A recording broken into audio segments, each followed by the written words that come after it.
चलिए अब मौसम की बात कुछ कर लेते हैं। बाय द वे, शहर कराची में लोगों ने थोड़ा थोड़ा सुख का सांस लेना शुरू किया है क्योंकि दर्जा हरारत अब थोड़ा थोड़ा नीचे आना शुरू हुआ है। अभी भी बहुत सारे लोग शिकवा कर रहे हैं कि भाई कब आएगी सर्दी, तो थोड़े को गनीमत जानिए क्योंकि मैक्सिमम 33 और मिनिमम 24 डिग्री सेंटीग्रेड रहेगा आज कराची में। इसके साथ साथ अब हम दीगर शहरों का रुख करें और हैदराबाद की तरफ रुख करें तो वहाँ पे क्या दर्जा हरारत रहेगा वो भी हम आपको बताते हैं, क्योंकि हैदराबाद में इस वक्त मिनिमम 31, वाह हैदराबाद कराची से कूलर है, और 19 जो है वो कम से कम दर्जा हरारत रहेगा और थोड़ी सी ब्रीजी और थोड़ा सा हेज़ी रहेगा हैदराबाद, क्योंकि आप सिंध में जितना आगे जाते जाएं उतना आपको हेजीनेस और ब्रीजीनेस मिलती जाएगी। क्या बात है सिंध की। मीरपुर ख़ास जो है वहाँ पे हम सब चलते हैं नेक्स्ट, और मीरपुर ख़ास में आसमान तो क्लियर है, क्लियर एंड सनी, हाँ लेकिन मीरपुर ख़ास में अभी भी गर्मी है वही 39, आज तो ज़्यादा ही गर्मी है कल के मुकाबले में, और कम से कम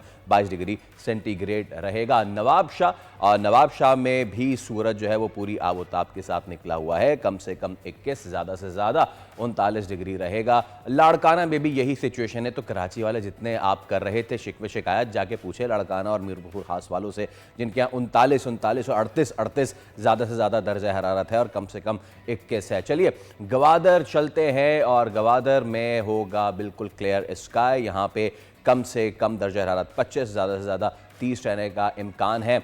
सब के सब लोग इस वक्त इंतज़ार कर रहे हैं कि कब कोयटा से ठंडी हवाएं आएंगी। फिलहाल ठंडी हवाएं कोयटा में ही मुक़य्यद हैं, कम से कम यहाँ 11 दर्जा हरारत है और ज़्यादा से ज़्यादा 27 है। मुल्तान चलते हैं। मुल्तान में अब क्योंकि पूरे पंजाब में स्मॉग का राज है तो मुल्तान में भी थोड़ी थोड़ी स्मॉग है। यहाँ पे कम से कम 20, ज़्यादा से ज़्यादा 34 रहने का इम्कान है। और जैसे कि हमने अब स्मॉग की बात की तो आपके जहनों में फ़ौरन से आया होगा लाहौर, दुनिया के आलूदा शहरों में नंबर 1 पे।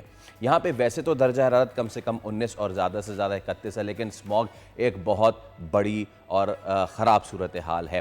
फैसलाबाद में भी यही सूरत हाल है। फैसलाबाद में भी कम से कम 19 और ज़्यादा से ज़्यादा 31 तो रहेगा, लेकिन यहाँ भी फॉग से लोग मुतासर हैं।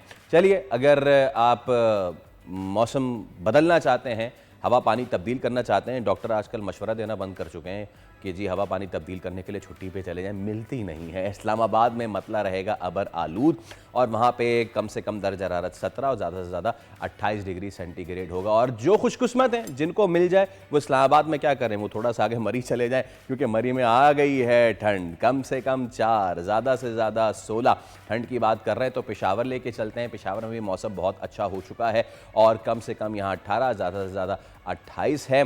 और अब ऊपर की जानिब चलते हैं, आज़ाद कश्मीर मुजफ्फराबाद, यहाँ पे सर्दी की शिद्दत बढ़ गई है। आसमान रहेगा साफ और पार्टली क्लाउडी और 16 कम से कम, ज़्यादा से ज़्यादा 29 रहेगा। और इस वक्त पूरे मुल्क में जो देखने वाला हिस्सा है वो है स्कर्दू का। एक तो वैसे ही ख़िज़ां भी ख़त्म हो रही है तो ज़र्द पत्ते अब मज़ीद ज़र्द हो रहे हैं, कम से कम 8 और ज़्यादा से ज़्यादा 18 है। लेकिन ख़वातीन हज़रात, जैसे कि मुझे इस वक्त ब्रेक लेना पड़ा क्योंकि गला ख़राब है। लाहौर में आप जाएं और लाहौर में जाके पूछे लोगों से तो इस वक्त वहाँ पे गले ख़राब हैं, नज़ले हो रहे हैं, आँखों में जलन है, सारी चीज़ें हो रही हैं। अब ये सब इसलिए बिकॉज लाहौर इसमें स्मॉग इस वक्त पूरी तरह छाई हुई है। अब बच्चों की सेहत पे कोई समझौता नहीं हो रहा, इसलिए स्कूल तो बंद रखने का फ़ैसला हुआ है। पंजाब के 4 डिवीज़न्स हैं, 18 अज़ला, यहाँ हायर सेकेंडरी तक तालीमी इदारे बंद करके ऑनलाइन तालीम का हुक्म भी दे दिया गया। और ये सिर्फ लाहौर नहीं, लाहौर, गुजरांवाला, फैसलाबाद, मुल्तान डिवीज़न 18 अज़ला के सरकारी और निजी सेकेंडरी हायर सेकेंडरी तालीमी इदारे 7 से 17 नवंबर तक बंद ही रहेंगे। बट प्रॉब्लम इज़ कि क्या ये लॉन्ग टर्म सोल्यूशन है? हम सोल्यूशंस पे तो आने वाले शोज़ में बात करेंगे। इस वक्त सिचुएशन क्या है, स्मॉग कब तक बरकरार रहेगी?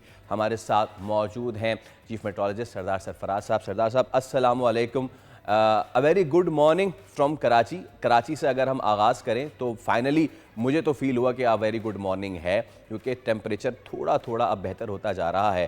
तो कराची में कंप्लीट सर्दी कब तक आने का इम्कान है और क्या फ़िलहाल थोड़ी गर्मी कम हुई है सरदार साहब? जी, बहुत शुक्रिया, वालेकुम अस्सलाम। हाँ, बिल्कुल, पहले से कम तो हुई है। देखिए अक्टूबर के एंड तक तो वही 37-38 टेम्परेचर चल रहा था, और नवंबर के भी जो शुरू के दिन थे उसमें 36 प्लस में जा रहा था। तो अब पिछले 2-3 दिन से 35 के आसपास ही चल रहा है टेम्परेचर। और अब यही 34-35, 34-35 इसी रेंज में रहने का इम्कान है अगले एक आध हफ्ते तक, और फिर ग्रेजुअली और इसमें कमी आएगी। वैसे आपको बताऊं कि नवंबर का जो दिन का एवरेज टेम्परेचर है वो 32.6 है। हम्म। तो इसका मतलब है कि कोई 10-12 नवंबर के बाद ना फिर नॉर्मल के आसपास आ जाएगा, 32 से 34 की रेंज में।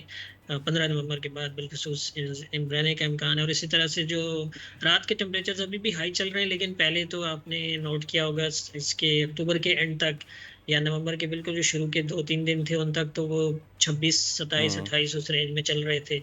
अब ये कि 22, 21, 22, 23 इस रेंज में आ गए, और ग्रेजुअली अब कमी आएगी इसमें। असल में दिन में जो चलती है ना, शाम में सी ब्रीज एक तरह से कुछ ना कुछ हल्की फुल्की चलती है, तो उसके बाद मॉइस्चर काफी आ जाता है, जो कि रात गए तक फिर ज्यादा उसकी क्वांटिटी बढ़ती रहती है, 90% ये इससे ऊपर चला जाता है। तो यूं मिनिमम अभी इतना नहीं गिर रहा।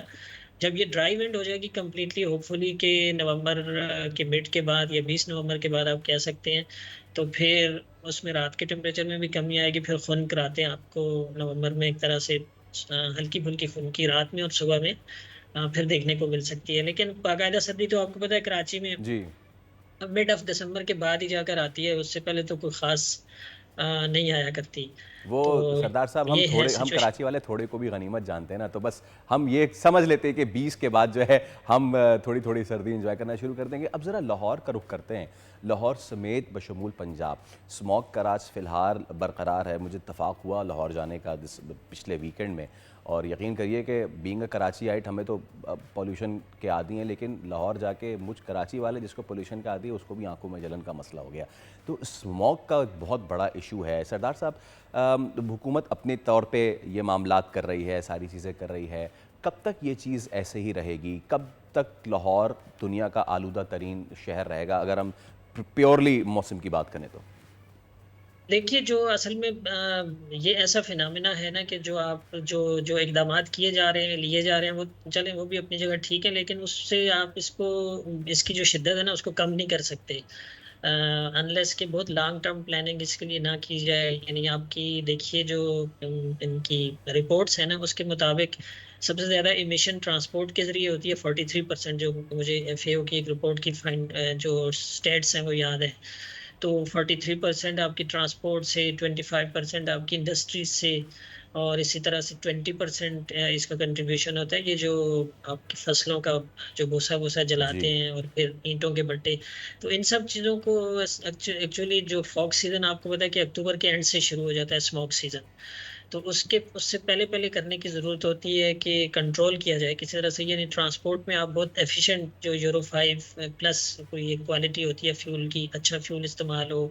ग्रेजुअली आप जो है ना ये पुरानी गाड़ियां और जो ज़्यादा पोल्यूशन फैलाने वाले असबाब हैं आपकी ट्रांसपोर्ट में और फिर इंडस्ट्रीज में, उनमें कुछ क्लीनिंग पॉइंट्स मतलब प्लांट्स ऐसे लगाए जाएं, कुछ उसमें कम की जाए। तो जब ये कमी हो सकती है, अदरवाइज ये वक्ती इकदाम तो ठीक है, लेकिन ये कि लॉन्ग उससे ना टर्म उसमें उसकी शिद्दत में कमी नहीं आ रही। जी लॉन्ग टर्म सोल्यूशन हाँ, ये नहीं है है। इसका, बिल्कुल। जी और ये है इसमें कि उसमें भट्टे भी इंक्लूड हाँ। कर लें। अच्छा सरदार साहब, आपने बहुत अच्छी चीज़ ब्रेक डाउन किया कि कितना परसेंट शेयर किसका है स्मॉग में। एक चीज़ ये कही जाती है कि वो भारत से भी जब स्टबल जब जलाया जाता है तो वहाँ की हवा चल जाती है, तो यहाँ सारा आ जाता है। मैं चाहूँगा उस पर भी आप बताएं कि कुल्ली जिम्मेदार हम वहाँ तो नहीं ठहरा सकते ना? जी बिल्कुल ऐसे ही है, कुल्ली जिम्मेदार नहीं ठहरा सकते। आपको मैंने बताया ना कि ये ऑथेंटिक रिपोर्ट्स हैं। एक उनकी एक अर्बन यूनिट है लाहौर में, ओके। वो इसी चीज को मॉनिटर करते हैं। उनकी फाइंडिंग भी अगले दिन मैं देख रहा था, तो वही इमिशंस की जो स्टैट्स थी, तो उनकी तो और भी उन्होंने 83% उस पे मुझे याद आती है कि ट्रांसपोर्ट पे ही डाला है। ओह। अब ट्रांसपोर्ट में बहुत सारी चीजें आ जाती हैं, तो जाहिर है कि उसमें मतलब आपको ना एक तरह से पब्लिक अवेयरनेस बहुत बढ़ाने की जरूरत है कि जहां आप अगर पैदल जा सकते हैं तो पैदल जाएं, गाड़ी ना निकालें। और जहां आपका ये कि पब्लिक ट्रांसपोर्ट आप इख्तियार कर सकते हैं तो पब्लिक ट्रांसपोर्ट करें, वो कम एमिशन का। यानी जितनी ज्यादा ट्रांसपोर्ट निकलती है, यानी मेरे ख्याल में कोई अब तो कोई फिगर में देख रहा था कि पिछले चंद सालों में ही लाहौर में कई लाख की तादाद बढ़ चुकी है उसमें व्हीकल्स की। तो जितनी ज़्यादा ट्रांसपोर्ट उस पे ग्राउंड पे निकलती है, सरफेस पे निकलती है, ज़ाहिर है तो उतनी ज़्यादा सही। उससे एमिशन होती है। और फिर जो पुरानी गाड़ियाँ होती हैं वो ज़्यादा एमिशन का बायस बनती हैं, जो टू स्ट्रोक गाड़ियाँ हैं इस तरह से। और फिर जो लोअर क्वालिटी का फ्यूल हमारे यहाँ इस्तेमाल होता है वो जी ज़्यादा हाँ। बायस बनता है इसका। तो ये चीज़ें इस तरह से हैं कि सीज़न शुरू होने से पहले इन इन सब पे वो करनी चाहिए, प्लानिंग करके नज़र करनी एब्सोल्युटली, लेकिन चाहिए। वो हम करते नहीं। अच्छा कुदरती सरदार तौर साहब, पे अब सुबह-सुबह का वक़्त है तो हमने काफ़ी ज़्यादा हैज़र्डस बात कर ली है वेदर और क्लाइमेट को लेके, थोड़ी-सी अच्छी भी बात कर लेते हैं। मैं देख रहा था हफ़्ता पहले बाबूसर जो है उस पे बर्फ़बारी हो गई है। ग़ालिबन मालम जब्बा में भी हो गई है बर्फ़बारी, ये आप ही मुझे बताएँगे क्योंकि अगर वहाँ हो गई है तो फिर लोग अब दिसंबर के लिए अपनी टिकटें-विकटें कराना शुरू कर दें। देखिए, वो ये हल्का-सा स्पेल था, असल में हल्का। यही जो दोबारा मैं उस पे आऊँगा, एक एक बात रह गई थी स्मॉग जी, पे जी। ना, कि कुदरती तौर पे अगर बहुत अच्छा स्पेल आ जाए कोई बारिश का एक ना, तो वो फिर फ़ज़ा आपकी उससे क्लियर हो जाएगी, क्लीन हो जाएगी। तो सही। अनफॉर्च्यूनेटली कोई ऐसा स्पेल भी नहीं दिखाई देता लाहौर के आस-पास आने ओह! का, पूरे नवंबर में इम्कान नहीं है, क्योंकि नवंबर और अक्टूबर में और दिसंबर में भी किसी हद तक आप कह सकते हैं बहुत कम बारिशें होती हैं। और इस साल और भी कम है, इस साल ड्राई विंटर है फिलहाल, मतलब जनवरी तक कोई ऐसी काबिल ज़िक्र बारिशें नहीं दिखाई देती। अच्छा, वो जो आप ज़िक्र कर रहे हैं जी। बाबूसर पे हुई थी, स्नोफॉल हुई थी, और शायद उधर ऊपर स्कर्दू वगैरह की तरफ भी कहीं हल्की-फुल्की हुई थी एक स्पेल। 5 या 6, 7 अक्टूबर को एक हल्की-सी वेव आई थी वेस्टर्ली, उसके नतीजे में। तो अभी एक और वेव है, जिसके बायस केपी में भी और गिलगित-बल्तिस्तान में भी और कश्मीर में भी और इवन इस्लामाबाद वगैरह तक पे भी बारिश का इम्कान होगा। ये अच्छा। मेरे ख्याल में 11 या 12 नवंबर को इस 2 से 3 दिन का स्पेल है। तो उस स्पेल में भी फिर उन इलाकों में, यानी बाबूसर हो गया, मालम जबा वगैरह हो गया, उनमें सॉरी अपना स्नोफॉल भी हो सकती है दोबारा।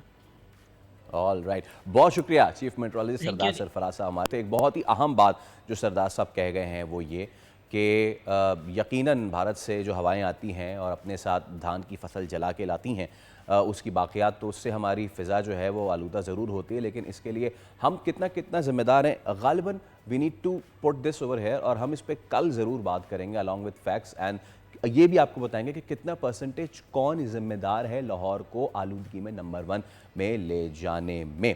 और साथ ही साथ हमने आपको ये भी बताया कि इस पे जो मेकशिफ्ट इक़दामात होते हैं वो तो हो ही रहे हैं कि स्कूल बंद कर दें, मास्क पहन लें और ये सारी कर दें, या फिर अल्लाह से आसरा लगा लें कि बारिश हो जाए और किसी तरह स्मॉग कम हो जाए। ऐसा कुछ नहीं हो रहा लाहौरियों, बारिश तो नहीं हो रही। आप अपना बहुत ज़्यादा ख्याल रखिए प्लीज़, क्योंकि इस वक्त वहाँ पर सिचुएशन ज़्यादा अच्छी नहीं है। सब्सक्राइब करें और बेल दबाएं ताकि कोई खबर रह न जाए।